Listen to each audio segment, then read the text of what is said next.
안녕하세요, 박시학입니다. 오늘은 조선왕조 500년의 멸망의 원인을 이야기해 보도록 하겠습니다. 조선은 고려말 혼란의 시기, 왕권이 약해지고 권문세족이 권력을 독점하자 위기가 오기 시작했고 1388년 고려장군 이성계가 위화도 해군을 통해 역성혁명을 일으켜 고려의 마지막 왕 공양왕을 패배시킨 뒤 새 왕조 조선을 건국했습니다. 부패한 불교를 타파하고 신진사대부와 같이 성리학 중심의 국가 건설을 바탕으로 통치했습니다. 1394년 수도를 지금의 서울인 한양으로 천도하게 되고 한양은 풍수지리적으로 이상적인 수도로 평가되었으며 새 왕조의 중심지가 되었습니다. 중앙집권 체제를 강화하고 고려의 폐단을 바로잡기 위해 여러 개혁을 실시했고 그게 쭉 이어져 15세기 세종에서 성종시대까지 정치, 경제, 문화, 군사 등 모든 면에서 조선이 가장 안정되고 발전했던 시기가 되었고 이는 조선 500년의 기틀이 되었습니다. 하지만 역사는 반복되는 걸까요? 결국 1910년 일본에 강제 병합하게 되고 그 과정까지의 외부적 요인과 내부적 요인의 복합적 문제가 누적되었습니다. 초기 조선의 붕당 정치는 서로 견제와 균형을 이루었으나 시간이 지나면서 특정 당파가 정권을 독점하는 현상이 나타났습니다. 특히 19세기 세도 정치 때는 부패의 끝을 보여주며 권력을 독점하면서 국정이 마비될 정도였습니다. 세도 정치란 왕에게 위임받은 특정 세력들이 정치 권력을 독점하는 상태로 주로 안동 김씨, 풍양 조씨, 반남 박씨 가문이 있었고 조선이 진짜 막장으로 치닫게 되는 시발점입니다.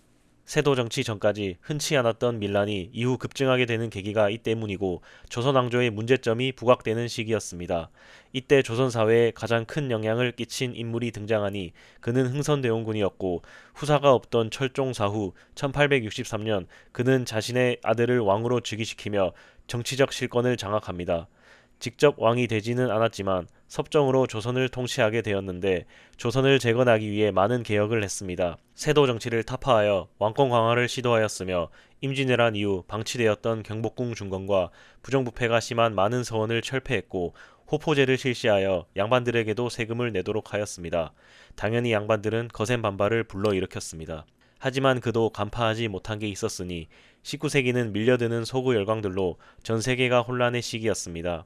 흥선대원군은 당연히 외세의 침략을 막아 조선의 주권을 지키려 했지만 지나치게 강경한 쇄국 정책으로 근대화 기회를 놓치게 되었고 이러한 행동은 결국 후대의 정치적 혼란을 남기게 되었습니다.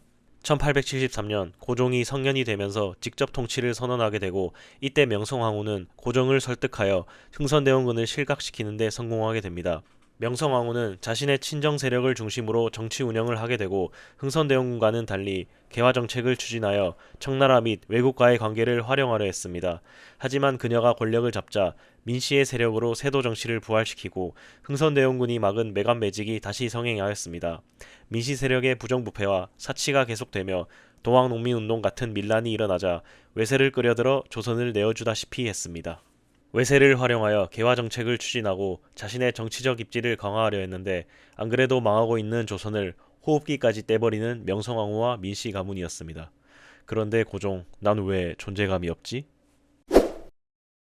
19세기 후반 조선은 서구 열강의 개항 요구를 거부했지만 국제 정서의 흐름에 휘말리게 되었습니다. 1866년 조선 후기에는 천주교 신앙이 급속히 확산되었고 이는 조선의 유교 이념을 위협하는 존재가 되었습니다. 이에 흥선대원군이 대규모 천주교 박해를 시작하는데 프랑스 선교사를 포함한 수천 명의 신자를 처형합니다. 이 사건을 계기로 프랑스는 보복 공격을 하게 되는데 이것이 병인 양요이며 프랑스군은 강화도의 정족 상성과 문수 산성을 공격, 우리나라 문화재인 외교 장각을 약탈해 갑니다. 1866년에는 미국 상선 제네럴 셔먼호가 평양에 접근하여 조선과의 무역을 요구했는데 미국 선원들이 강제적으로 통상을 시도하면서 충돌이 발생합니다. 이에 격분한 조선군과 주민들이 배를 불태우고 선원 전원을 살해했고 이 계기로 일어난 사건이 1871년 신미양요입니다. 이때도 미국은 강화도를 공격하게 되고 조선은 저항했지만 패배하게 됩니다.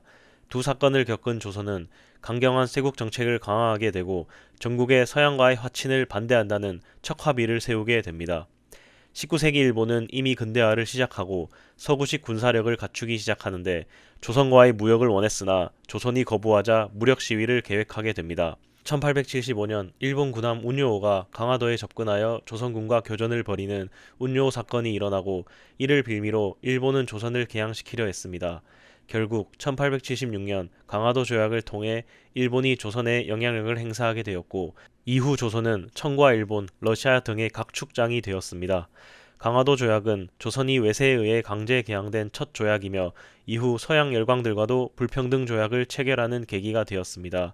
러시아는 특히 연해주로 세력을 확장하며 조선을 압박하기 시작했고 명성황후는 러시아와 협력하여 일본을 견제하려 했으나 이는 일본의 반발을 초래하게 되고 결국 1895년 을비사변으로 명성황후가 일본 낭인들에게 살해당하는 비극이 발생하게 됩니다. 강제 개항을 당한 조선은 불평등 조약을 체결하며 점차 일본의 영향 아래에 놓이게 되었고 결국 1910년 일본의 식민지가 되는 결과를 낳게 됩니다. 19세기 후반 조선은 개혁을 시도했으나 기득권층의 반대와 외세의 개입으로 실패하게 됩니다. 1886년 갑신정변은 조선에서 급진개합파가 정권을 장악하여 근대적 개혁을 추진하려 했던 정치혁명이었습니다. 개합파 중에서는 청나라를 모델로 점진적인 개혁을 추진하는 온건개합파가 있었고 일본식 개혁을 통해 신속하게 근대화를 추진하는 급진개합파가 있었습니다. 1883년부터 조선은 청나라와 일본의 정치적 대립의 중심이 되었고 청나라는 조선을 계속 통치하려 했지만 일본은 조선에서 영향력을 확대하려 합니다. 1884년 급진개합파 세력은 일본의 지원을 받아 우정총국 축하연을 계기로 정변을 일으키게 되고 청 세력을 제거하고 개합파 중심의 내각을 구성하게 됩니다. 개합파의 시도는 좋았지만 3일 만에 막을 내리게 되는데 급진개합파는 일본에게 예상보다 적은 병력만 제공받았고 이에 반해 청나라 군대가 개입하여 정병군을 반호 진압하게 됩니다. 결국 개합파 지도자들은 일본으로 망명하게 되고 정변 실패 후 개합파를 지지한 인물들은 처형되거나 유배를 가게 됩니다.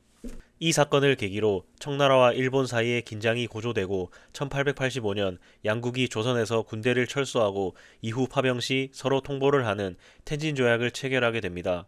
하지만 그 후에도 두 국가는 대립이 계속되었고 1894년 동학농민운동으로 인해 청나라와 일본이 모두 개입하면서 청일전쟁이 발발하게 됩니다. 그 결과 일본이 승리하면서 조선에서 청나라의 영향력이 완전히 사라지고 일본이 본격적으로 조선을 장악하는 계기가 되었습니다. 갑신정변은 비록 실패했지만 신분제 폐지, 입헌군주제, 조세개혁 등 근대국가의 기초를 세우려 했던 역사적 의의를 알 수 있습니다. 청일전쟁에서 승리한 일본은 본격적으로 조선을 장악해 그들이 주도하는 갑오개혁이 시작되는데 근대적 내각제 정부 수립, 과거제, 신분제, 노비제 폐지, 조세개혁, 근대식 교육제도 도입 등 근대화 기반이 마련되었습니다. 하지만 일본이 개혁을 주도하면서 반일 감정이 확산되었고 명성황후는 일본을 견제하기 위해 러시아와 가까워지게 되었습니다.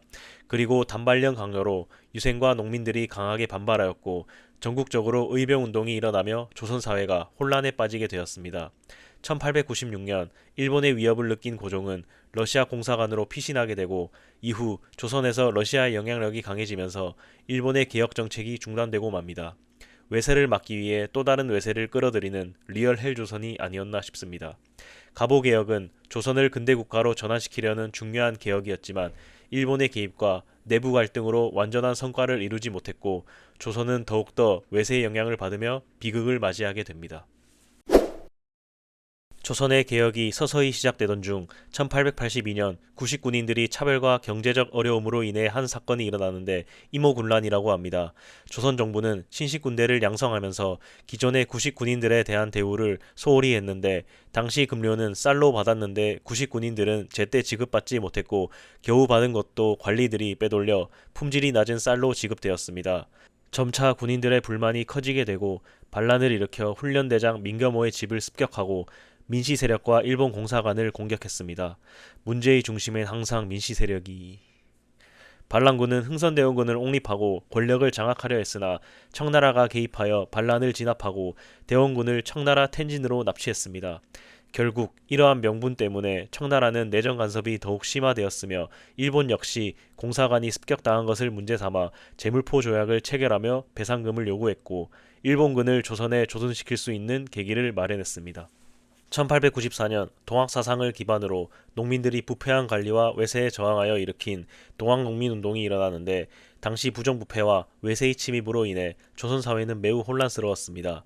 사람이 곧 하늘이라는 인내천 사상을 바탕으로 전봉준을 중심으로 동학농민운동이 일어나게 되고 1차 동학농민운동인 고부농민봉기를 중심으로 고부군수 조병갑을 파면시키고 전국적으로 확산되어 황토현 전투, 황룡총 전투에서 승리하게 되지만 조선 정부는 농민군을 진압하기 위해 청나라를 끌어들이게 되고 일본도 이에 맞서 개입하게 됩니다. 결국 농민군과 정부가 협상하여 잘 해결되나 싶었지만 이번엔 반외세 투쟁으로 인한 2차 동학농민운동이 일어나게 되고 일본군이 경복궁을 점령하게 되자 농민군은 일본의 침략을 대항하기 위해 맞서 싸웠고 공주 우금치에서 일본군과 정부군의 연합군에 의해 대패하게 됩니다. 그리고 전봉준 등 지도자들이 체포되고 동학농민운동은 실패로 막을 내립니다. 비록 동학농민운동은 실패로 끝났지만 민중이 주체가 되어 봉건제와 외세에 저항한 운동으로 평가됩니다. 지금까지 혼란했던 조선 말기를 거쳐 강제병합당하는 조선을 이야기해 보았습니다. 여러분의 의견은 어떠신지요? 더 좋은 의견이 있으시다면 댓글 달아주시면 감사하겠습니다.